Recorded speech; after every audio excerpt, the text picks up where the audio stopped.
আসসালামু আলাইকুম। শুরু করছি চ্যানেল আই কৃষি সংবাদ কক্ষে আছি হৃদয় হোসেন। শুরুতে জানিয়ে দিচ্ছি সংবাদ শিরোনাম।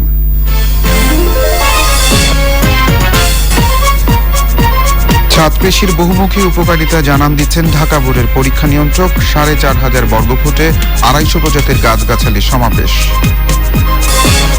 এবং নড়াইলে গোখাদ্যের তীব্র সংকট, ঘাস ও দানাদার খাবার না থাকায় বিপাকে খামারি।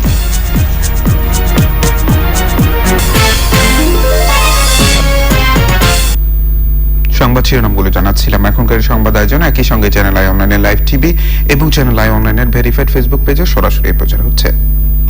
ছাদ কৃষি অনুশীলনে যুক্ত হয়ে বহু প্রাপ্তির বার্তা শোনাচ্ছেন ঢাকা বোর্ডের পরীক্ষা নিয়ন্ত্রক প্রফেসর এস.এম. আমিনুল ইসলাম। বলছেন সামগ্রিক সুস্থতার জন্য ছাদ কৃষি এক অনন্য উদ্যোগ। শাইখ সিরাজের ছাদ কৃষি রিপোর্ট। 10 বছর আগে উঠেছিলেন লালমাটিয়ার নিজের ফ্ল্যাটে। তখন থেকেই নতুন করে হাতেখড়ি কৃষি অনুশীলনে। এই সময় এসে জীবনে দারুণ উপলব্ধি যুক্ত হয়েছে ঢাকা শিক্ষা বোর্ডের পরীক্ষা নিয়ন্ত্রক এস.এম. আমিনুল ইসলামের। আমি চিন্তা করলাম যে কিভাবে আমি আমার ভালো লাগার সময় কাটানো এবং সমাজের প্রয়োজনে বা পরিবেশের জন্য কি করতে পারি। তখন আমি এই গাছ কিনা এবং মাটি, তারপর পরিত্যক্ত যে বিভিন্ন বালতি আছে, রঙের ডিব্বা আছে, এগুলা সংগ্রহ করে মাটি গোবর এনে এগুলাতে শুরু করি। আর আপনাকে দেখে আমি বিভিন্ন প্রোগ্রাম দেখি, ওগুলা দেখে আমি উৎসাহিত, অনুপ্রাণিত হয়েছি। ৪,৫০০ বর্গফুটের ছাদ কৃষি, এখানেই নিজস্ব নান্দনিকতা দিয়ে সাজিয়েছেন 250 রকমের গাছগাছালির সংসার। এইগুলো মালটা? হ্যাঁ, মালটা বর্তমানে বাংলাদেশে এমন একটা অবস্থা যে আমার খেয়াল আছে যখন পিরোজপুরে প্রথম ওই রেবতী শিকদারের মালটা দেখাই, তারপর থেকেই মালটার সম্প্রসারণ। এখন তো সারা দেশে মালটা আর মালটা। এবং কেউ দেখলাম যে 40 লক্ষ টাকাও ইনকাম করে। যারা চুয়াডাঙ্গার একজন আছেন বাবুল, দেখেছেন বোধহয়, ও তো 1 কোটি টাকার উপরে বিক্রি করেছে মালটা। ওই তো স্যার। আর আমি তো যা শখের বসে।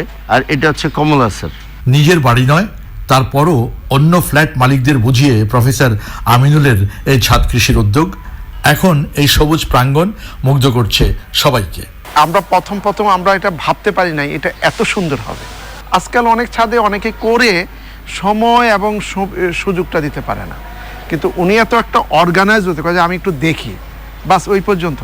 ওনার একক ইনিশিয়েটিভ এত সুন্দর, এত একটা বাগান, কাউকে কোনো হ্যাম্পার না করে। দেখেন, আপনি চলেন বা হাঁটেন বা ঘুরেন, আপনাকে কোনোভাবেই আপনাকে ক্লান্ত অনুভব করবেন না, কোনো একটা অবস্ট্রাকশন মনে হবে না, কোনো একটা অসামঞ্জস্য মনে হবে না। আমার দ্বারা অনুপ্রাণিত হয়ে আমার কয়েকজন কলিগ তারা অলরেডি ছাদ বাগান করছে। আর আমি ঢাকার শিক্ষা বোর্ডের কন্ট্রোলার হিসাবে ওখানেও স্যার শুরু করে দিয়েছি। শাইখ সিরাজ, চ্যানেল আই। বিস্তারিত ছাদ কৃষি প্রতিবেদনটি দেখবেন আগামীকাল বিকেল 3:05 ফ্রিতে মাটি মানুষের ডাক অনুষ্ঠানে। এবার চ্যানেল আই কৃষি সংবাদ বিরতি, আর বিরতির পর থাকছে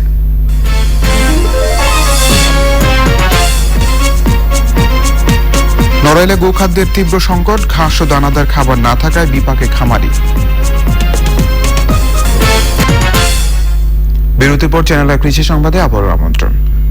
নড়াইলে গোখাদ্যের তীব্র সংকট দেখা দিয়েছে। বিল এলাকাগুলোতে মাঠে ঘাস নেই, দানাদার খাবারের দামও অনেক বেশি হওয়ায় সংকটে ক্ষুদ্র গোখামারি। আর এসব কারণে গরু পালন থেকে সরে আসছেন তারা। নড়াইল থেকে মধু সরকারের পাঠানো তথ্য ভিডিওতে সুদীপ্তা মাহমুদের রিপোর্ট।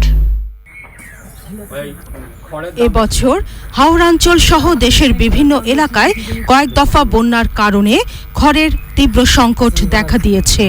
কয়েক গুণ দাম দিয়ে খড় কেনেন ক্ষুদ্র খামারিরা।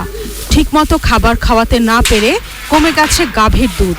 আর স্বাস্থ্য ভালো না হওয়ায় ষাঁড় গরুর দামও ভালো নয় বাজারে। ঘাড়ও অনেক দাম, মোড়া দেওয়া আছে 10 টাকা, 8 টাকা, 7 টাকাও আছে। এমন করে ঘাড় কিনতে হয়, এলাকার আমাদের সমস্যা। এখন দানাদার খাবারের দাম বেশি, খড়ের দাম বেশি, এদারে ঘাস লাগাতে পারতেছি না। বিল এলাকাগুলোতে মাছের ঘের বেড়ে চাষের জমি কমে যাওয়ায় চারণ ভূমিও নেই বললেই চলে। এসব এলাকার খামারিরা রয়েছেন চরম আর্থিক সংকটে। ঘের বাড়িয়ে গেছে, এখন আমাদের এখানে এলাকায় কোনো কাঁচা ঘাসের ব্যবস্থা নাই। তারপরে আমরা যে কৃত্রিমভাবে যে আমরা ঘাসগুলো লাগাই, এই ধরনের জমি জাতীয় আমাদের এলাকায় নাই, যে সেইগুলো করে আমরা একটু লাভবান হব।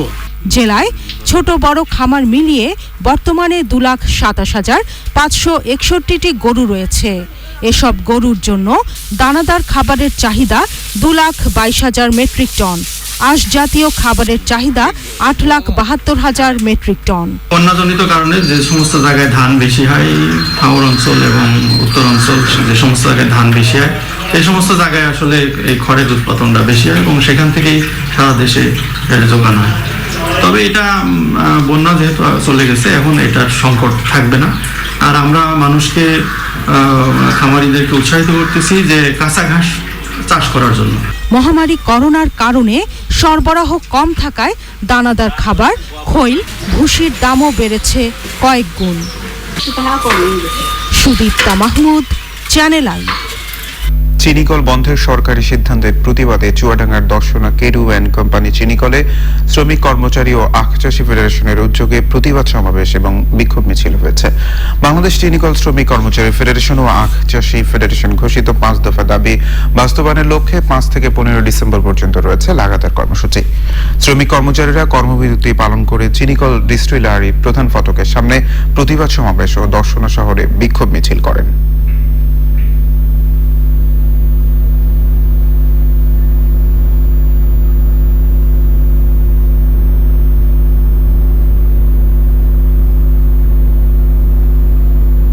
সবশেষে চ্যানেল আই কৃষি সংবাদের শিরোনামগুলো জানিয়ে দিচ্ছে আরো একবার।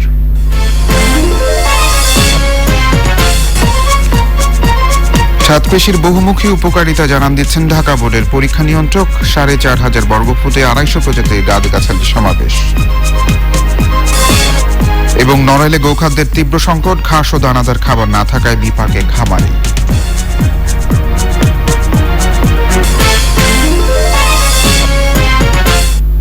চ্যানেল আই কৃষি সংবাদের আজকের আয়োজন এই পর্যন্তই। পরবর্তী সংবাদ আয়োজনে আমন্ত্রণ জানিয়ে শেষ করছি। ধন্যবাদ সবাইকে।